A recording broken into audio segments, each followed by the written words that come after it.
how has your experience been at this year's Proof of Work Summit? I think it was an excellent mix between entry-level stuff and very advanced stuff. The vibe was excellent. The organizers did a great job. I feel really great with Bob and Michael. They are excellent hosts. So and I came with a lot of people from my team, so it was very family thing. So I think it was a great time. Yeah. You're the founder of Rootstock. I was one of the co-founders. There were many, like 5 co-founders. Okay. Yeah. And what does it do exactly, Rootstock? Okay, so Rootstock was the first Bitcoin sidechain in production, and currently it's the only sidechain that does work on proof of work. It has more than 50%. At a certain point, it had 80% of Bitcoin hash rate. So it was really well accepted by Bitcoin miners. And the reason is that it was always super aligned. We were all Bitcoiners in the beginning, so it was very well aligned to Bitcoin. Especially in Latin America, where the project came from and got most of its user base. So we got a lot of acceptance from miners. The Rootstock blockchain distributes the revenue to all the miners that participate. So in that sense, it also contributes to Bitcoin, to the economic budget, the security budget of Bitcoin. And the coin you use to pay transaction fees is Bitcoin. So that's why I think it's still the largest sidechain, but also the most aligned. Okay, and I see it. Yeah, it says it's EVM smart contracts on Bitcoin. Yeah. Now that seems just on the surface to sound impossible. Well, it's actually a separate blockchain. So a sidechain is a separate blockchain that, by definition, is a separate blockchain that connects to the main chain through a two-way peg. So since it's a separate blockchain, we can create any execution environment we want. And we chose EVM because we thought that the best way to bring smart contracts is to bring the developers.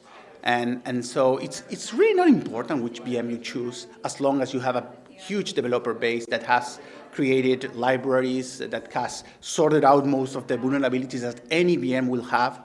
So I think that the choice at that moment may have seemed a little odd to bring a foreign technology into a Bitcoin sidechain, but now the market has validated. Like, there is 1,000 EVM compatible chains, and we were the first, apart from Ethereum Classic, obviously, that also runs on EVM. We were the first chain not with an asset that was not Ethereum to use the EVM. But because I had helped the design of the Ethereum with Vitalik, I did the first design audits of Ethereum back in 2014 and 15. I was able, when I ported that technology to Rootstock, to redesign all the data structure. So if you take a look at the inside of Rootstock, it's not an Ethereum node. The data structure is not a Patricia Merkle trie, it's a binary trie where all the information is stored. So it's much more efficient because I had the opportunity to improve the things that I didn't like from Ethereum design. So it's fully compatible on the outside, but much more efficient on the inside. And obviously it runs on proof of work. So you mentioned there you were working on Ethereum. Well, back in 2013, 14. The thing is that I created the first smart contract platform 1 year before Ethereum, the Turing Complete smart contract platform, and it was called Quickscoin. And the reason I created that was because my thesis in the university was related to smart contracts, to what is called the mental poker games, like how people can play cards game, protecting their strategy in a distributed system. So I say, okay, this is a perfect match for Bitcoin, but Bitcoin doesn't have smart contract. How can we bring this smart contract? So I created this platform, Quickscoin, but I was already a kind of a Bitcoiner. I wouldn't say maximalist, but from the monetary perspective, I was. So I never launched it. It was just a proof of concept. And this was 1 year before Ethereum. So when Vitalik decided to create Ethereum, he called me, because I was the few people that had this experience in creating a Turing Complete platform. Talk to me a little bit about how you've experienced that and watched that emergence of all those communities gathering around those different tokens. So there's many aspects. I would talk more about what was the motivation behind Rootstock and what did we want it to bring to Bitcoin. So essentially, there are DeFi applications for anything, and you have this concept of the world computer that I never subscribed to. For me, the idea of smart contract was how to bring financial inclusion into Bitcoin and how to allow people to have self-custody of their funds and to be able to trade not in the centralized exchange.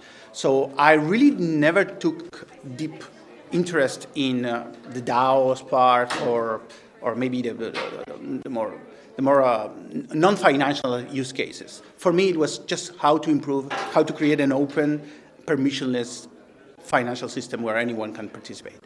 So that was my idea. But this is the other aspect, and the other enormous benefit of what happened in Ethereum is the academic inflow of work from the academia trying to scale Ethereum and create. There was an enormous amount of work on zero-knowledge proofs and everything that it happened. The reason was because there was this platform that was open to smart contracts and create these layers on top. So I think that there's the good part, which for me is the financial applications, essentially exchanges and fiat currencies collateralized by Bitcoin. That's the most important applications. But then we have all the research that has been done in zero knowledge that we are using now. And when we are working on the BitBMX project, we are using the results of all this work that was done initially on Ethereum, for Ethereum. But now we can move that into a lot new projects and ideas. So yeah, I think there was a lot of benefits. Even if I'm a Bitcoin maximalist in the monetary sense, in the technological sense, I just want the highest experimentation, and I want academics to work on the hardest problems to bring those solutions. Yeah, and there is a lot of experimentation in DeFi on a lot of different chains. I've been spending some time with a lot of these meme coin communities and shitcoin communities and what have you, trying to get an understanding of what drives these people, what motivates them, why do they stick around, how did they find this place, what are they doing here? Do you know what I mean? I have no idea. You don't go down that road? No idea. No, I don't own any kind of NFT or no. So you're sort of. But I respect everyone's interest, but I have no idea what motivates them. No. But you do probably have an idea what motivates the developers to continue building and launching interesting. Yeah, I think that the vital part of launching a project on a Turing complete blockchain is that you write something, a program that controls money and controls value, and then you can have you can grow your user base. Like if it's really viral, then the same system that was designed to handle $1,000 can have $100 million from day 9. I mean, it's the amount of virality that it brings, and your project can grow. And many projects have grown very quickly because of this meme thing and virality. And we are talking about money, so I think that's really something that a lot of people will look into, right? How can a simple thing, if it is well designed, can have this effect on. Like I remember from Satoshi dice to obviously to the number of applications that were viral in terms of simple games using money. I think it was really amazing how these applications were created. And essentially the more decentralized one, even if they look like Ponzi schemes, from the perspective of the game they are creating, it's interesting. So let's have what are some of your predictions for the next 10 years regarding smart contracts, DeFi? Well, predictions. I don't generally do predictions, but zero knowledge proofs and this what it was called. Computation integrity proofs. The fact that you can compress a lot of computation into a very short proof, and even without trusted setup, you can do it.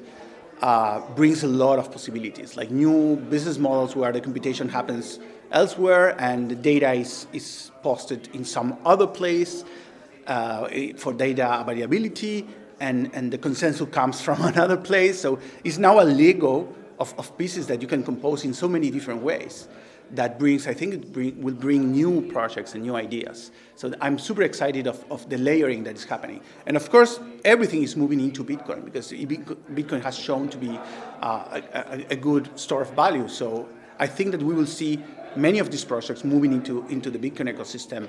Rootstock, I think, will have an important role of bridging these systems because it was one of the first movers and it has a great technology.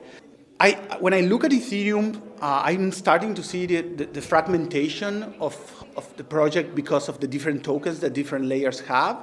Like it could have an impact on the base layer, even if everyone is posting blobs on the base layer.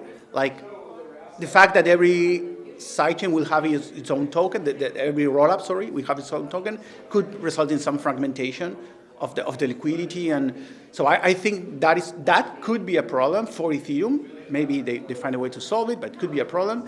Where when I look at the same ecosystem running on Bitcoin, I see much more centralized on the Bitcoin asset. So I will suppose there will be much less fragmentation on the token side. There will be governance tokens, but everybody is thinking, let's use Bitcoin as money in our systems and not introduce another token that is trying to compete with Bitcoin as money.